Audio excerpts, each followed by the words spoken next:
Welcome to episode 12 of the Kiwi Wedding podcast. I'm excited to have Rowena on the podcast today. She is a friend and actually past flatmate of mine, and I had the honour of photographing her wedding as well.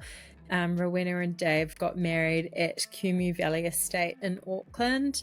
Their wedding was a mix of using a venue that is quite set up and certain vendors that they wanted to prioritise, and then doing other elements DIY on the day. Rowena's a very creative person, and so that really shone through in their wedding.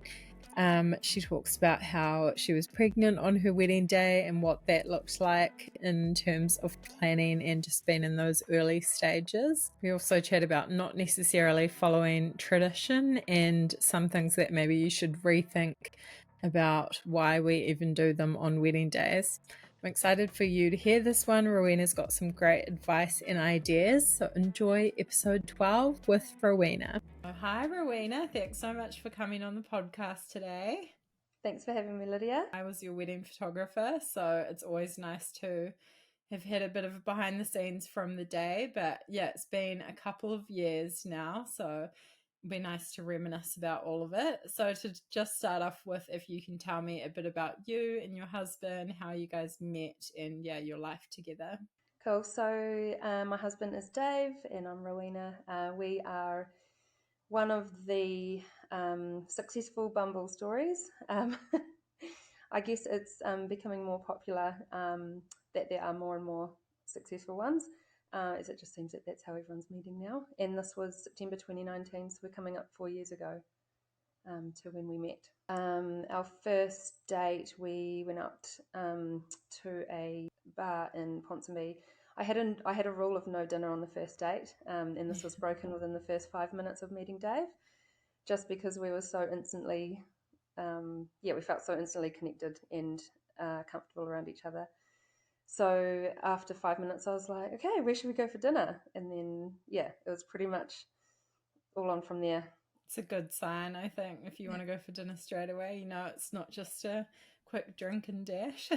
Yeah. And so you guys dated for a while, and then, can you tell us a bit about your proposal story? Yeah, so Dave actually carried a ring around for a couple of months without me actually knowing that.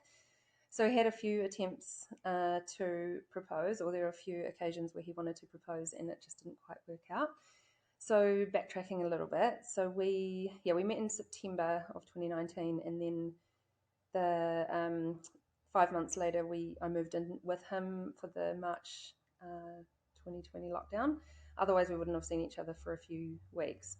Living together for 5 weeks over the first lockdown was a really good practice to, I guess, our future and whether or not we could make it work and live together.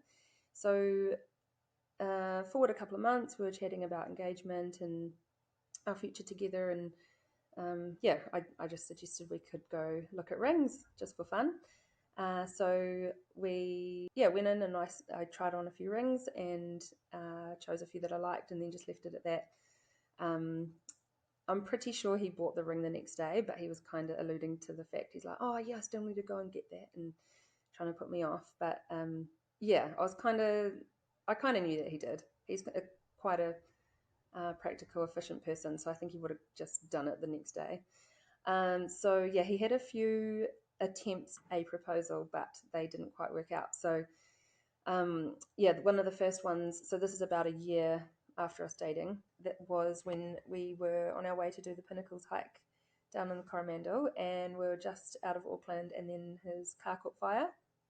So we could see smoke coming out the front, so I had to pull over and get picked up. So that was an absolute no-go. So second attempt, we were down in Rotorua at the lake, on the lake, staying at my dad's house. So I suggested we go for a kayak the next morning, and he thought perfect, like super romantic, just the two of us on the lake in the kayak. And then the next morning, my nephew, who was 6 at the time, he insisted that he wanted to come. So that was another ruined attempt. And then the third time was for our 1 year anniversary. We were down in Wellington and went out to a beautiful restaurant and walked around the waterfront. And I just thought, this is picture perfect and the most ideal situation. But he just that time he just didn't feel right about it for some reason, and so it wasn't the right time or the right moment. But I'm glad that he didn't take these 3 failed attempts as a sign not to go ahead with it.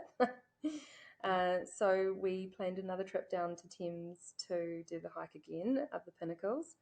It's the first time doing it together. So his parents were living in Thames at the time, and then we stayed with them. And I was upstairs getting ready, and then he tells his parents, and then his mum starts crying, and like that he was about to do it.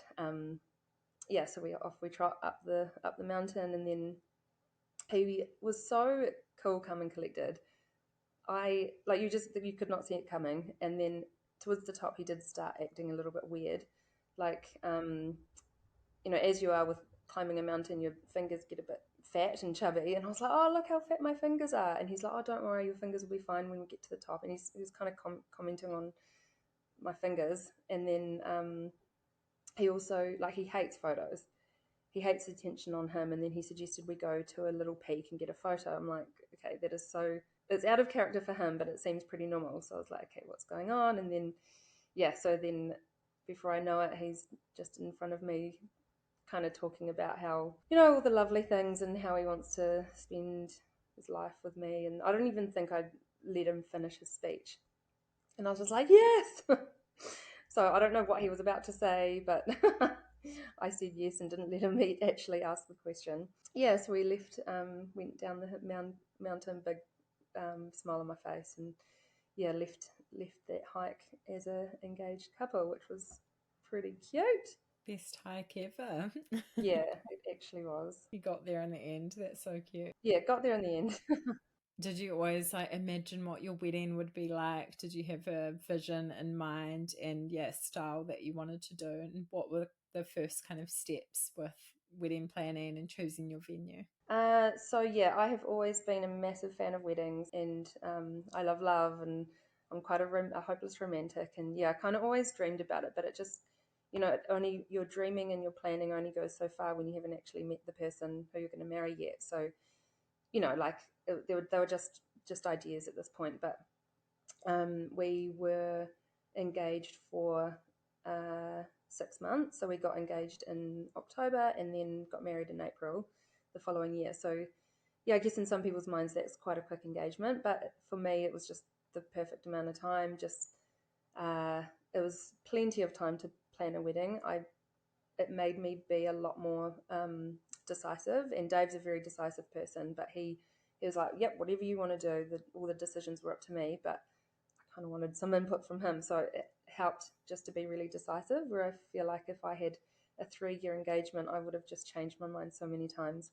So the kind of vibe, because it being April and being autumn, autumnal, earthy, rustic, so I kind of went for a mix of rustic, romantic, mismatched that carried through into the bridesmaids' dresses, and then mismatched things on tables with different size vases and different table decor, just mismatched but cohesive. So all the color palette went through. So lots of oranges, peach, rust, moss green, pinks, creams, and then most of the details fell within this color palette.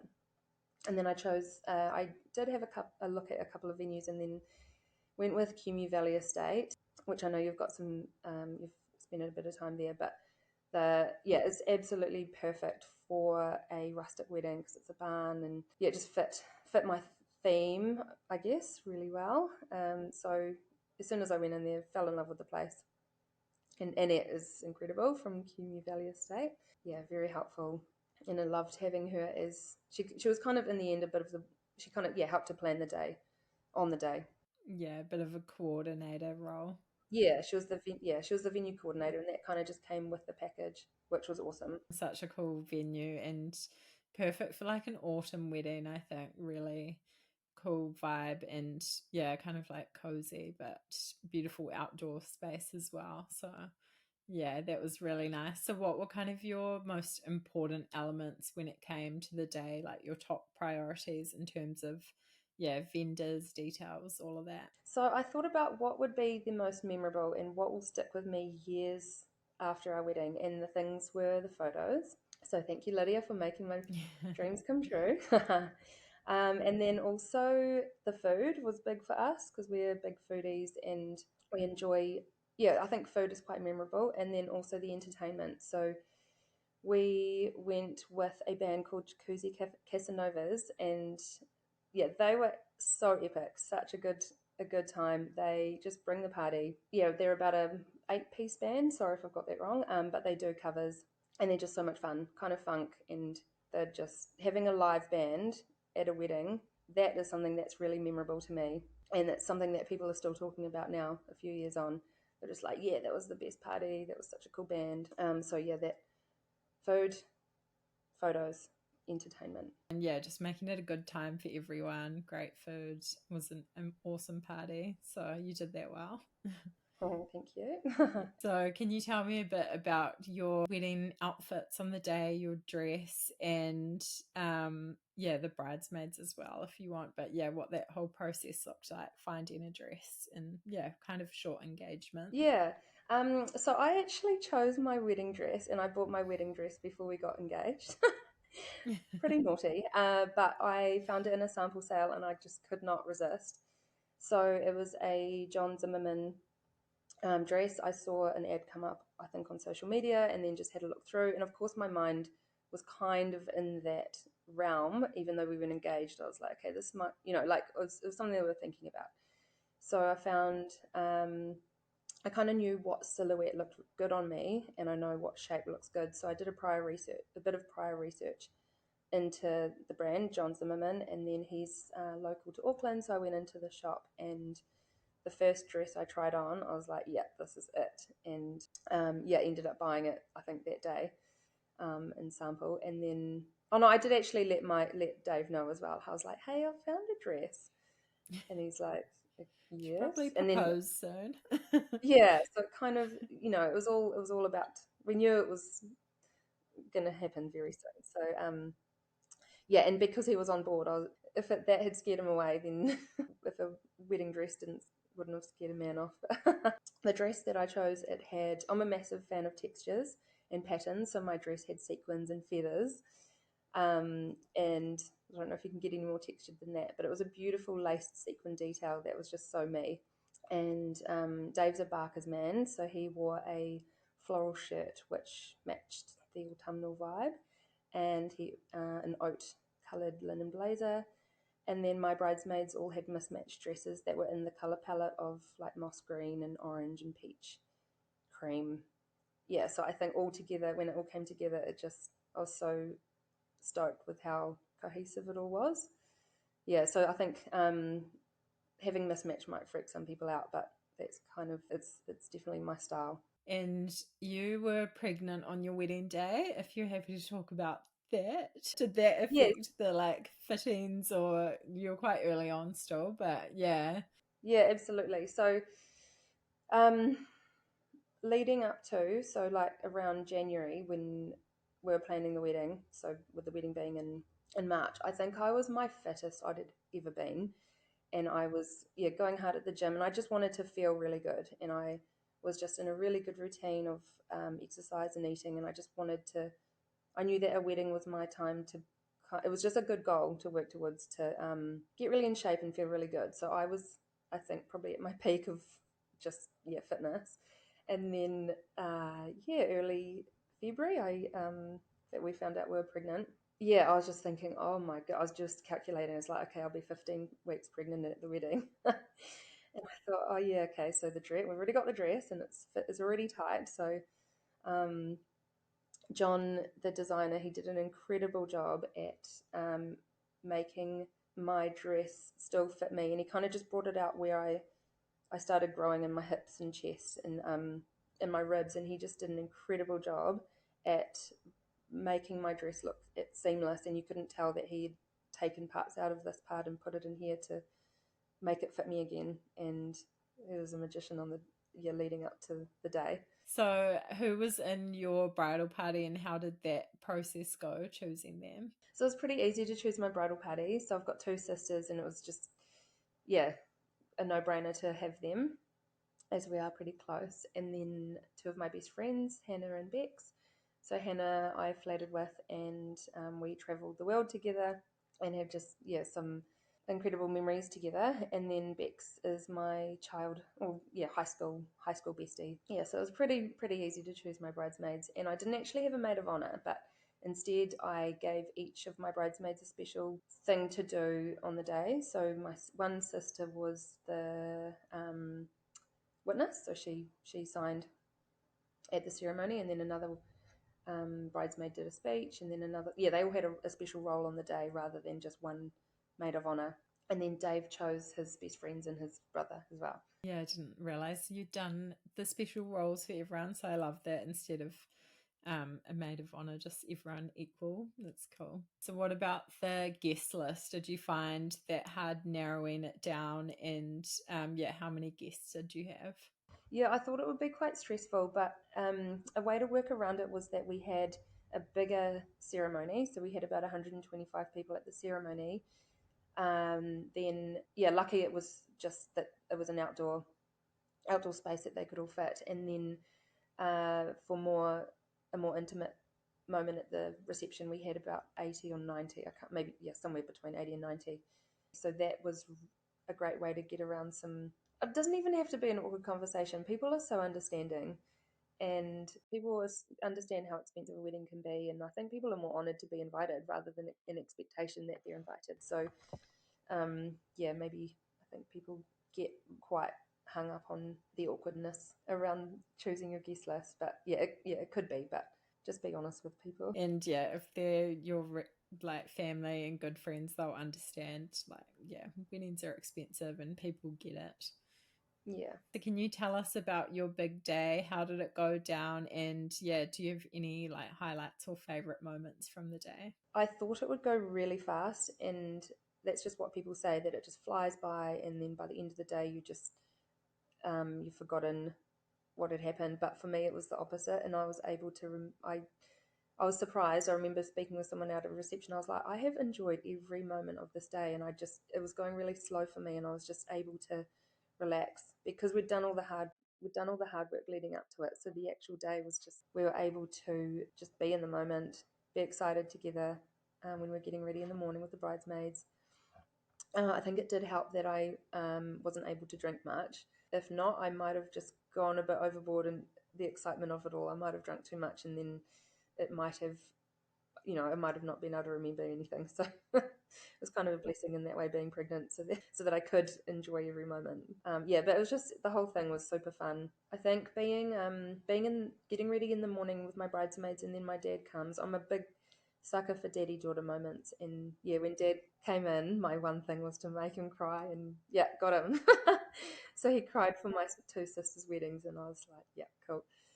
Um, Got to make him cry. And then, yeah, I think just seeing your dad emotional is just something quite special as well. So then when he gets emotional, then the rest of the room got emotional. Yeah, just little moments like that were so special. Really special. You had plenty of those moments on the day. It's such a cool celebration. And yeah, I love those little like emotional, special moments. So good. Yeah.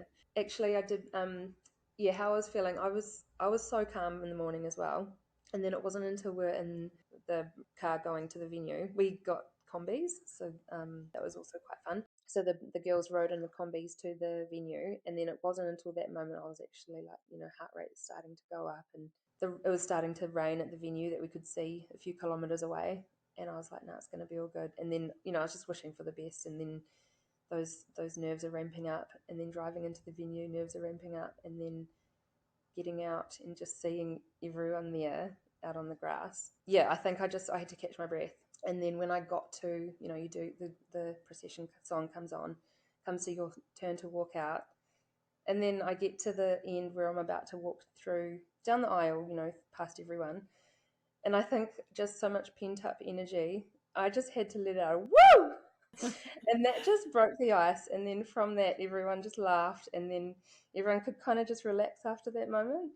And then I see Dave at the end, and then he's got a tissue wiping away a tear, so bringing back all the feels. So good. Just break the ice. Yeah. And yeah, I remember Dave being super emotional. Got some cool photos of that. Yeah.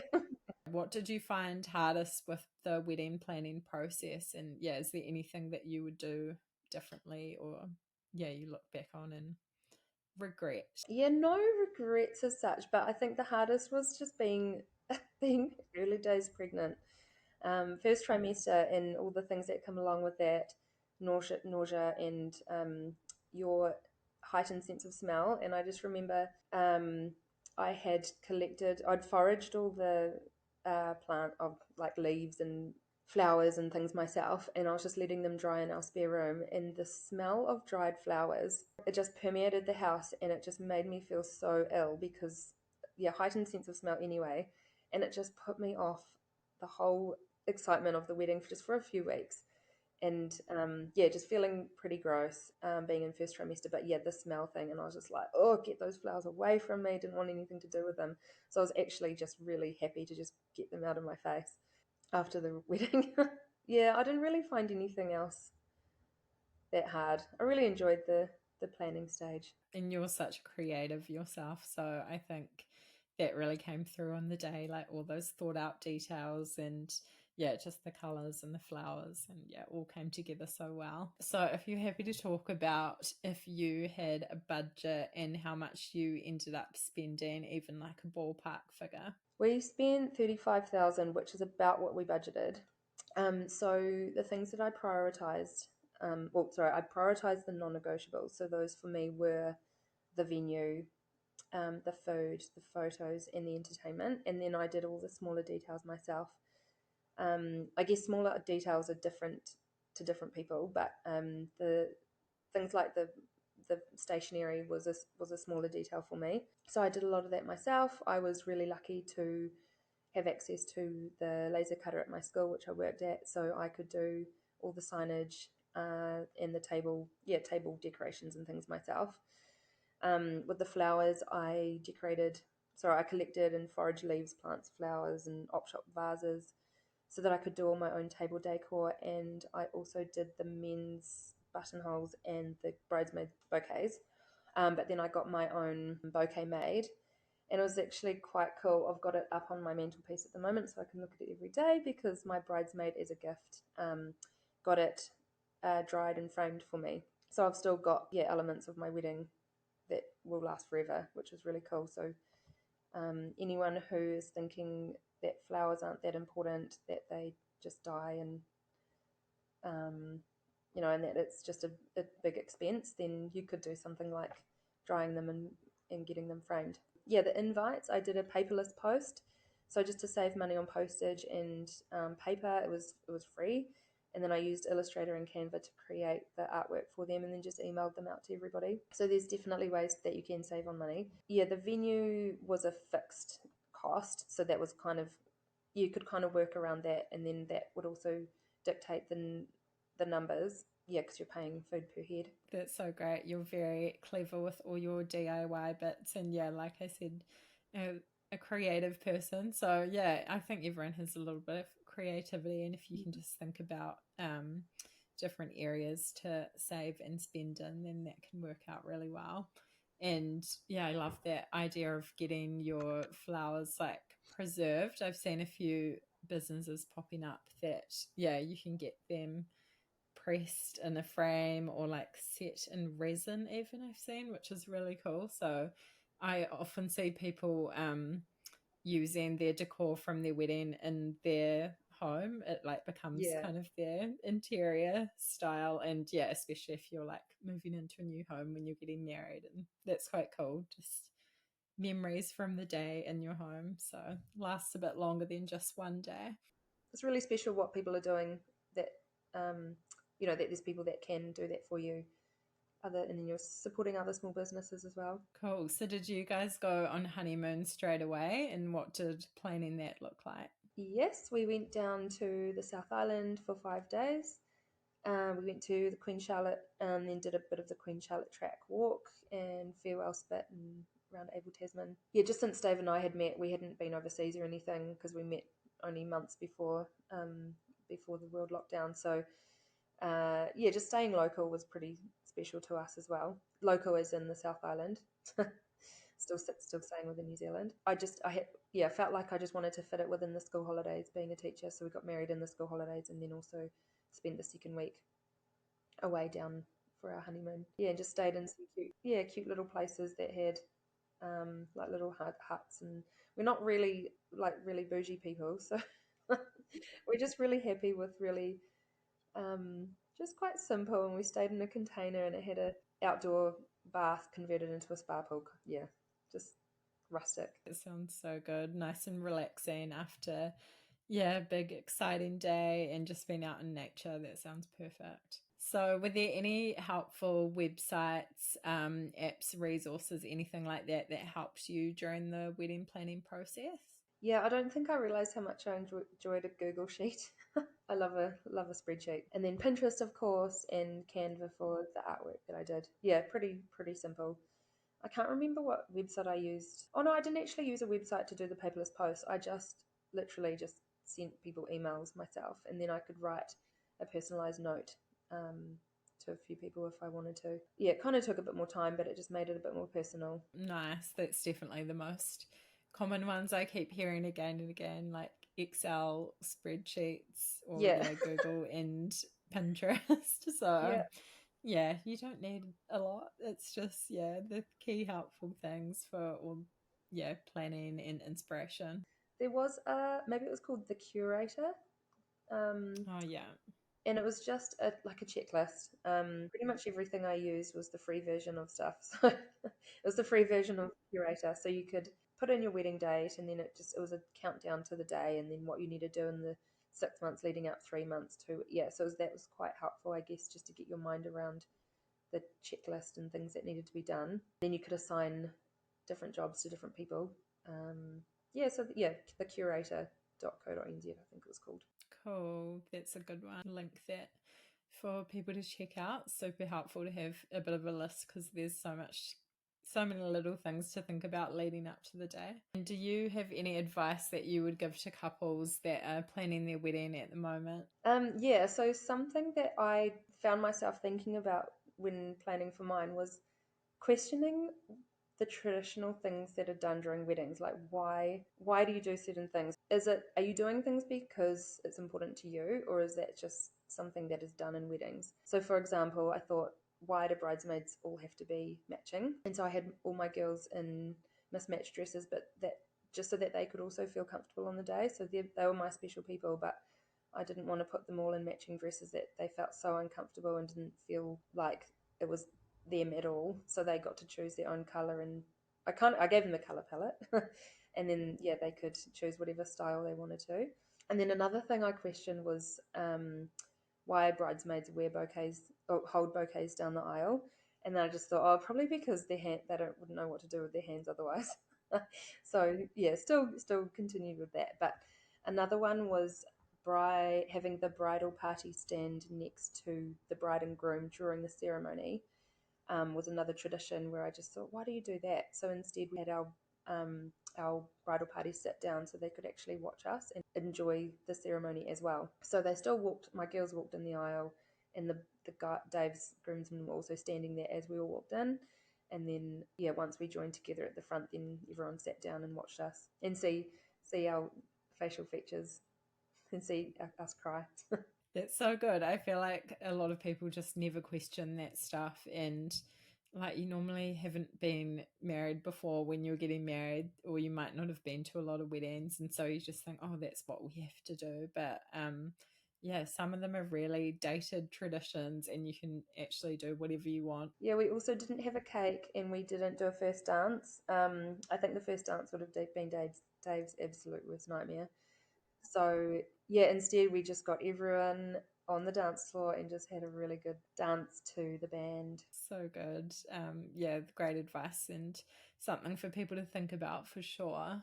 So you've been married a little while now, a couple of years, and you've got two little girls now. So life is busy and full. But yeah, did you feel like you got post-wedding blues at all after the day? And yeah, what's married life like now? No, I don't think I don't ha- didn't have time to get post wedding blues because the last 2 years have been really full on. We've got two babies under two, so it's definitely been a blur, and had a few other big life events happen in the last 2 years as well. So it all just happened in such a short time. But married life feels really natural and like it was always meant to be. And we have a great system going to ensure that our little family unit functions. And when Dave and I met, yeah, everything progressed quite fast, but we didn't really have time. So since being married, we didn't really have time to, as just the two of us, before our first daughter was born. So she was born only 6 months after the wedding. But we both did extensive travel and lived quite exciting lives before we met each other. So yeah, now we're just in that next chapter where everything we do together will also involve two little girls as well. Been married for a little while. Do you have any marriage advice that you would want to pass on? Communication. I think that's probably the number one thing, and lots of people say it, but it's so true. Just don't go to bed angry. Just yeah, communicate the night before, and I feel like Dave and I are really strong in that way that we can, if there are any little niggles or if we annoy each other, then we deal with it straight away, and that is so important because otherwise it just festers and it gets worse. Awesome. That's great advice. Amazing. Thanks, Rowena, for coming on the pod. So lovely Thanks for chat. having me, Lydia. Good to chat.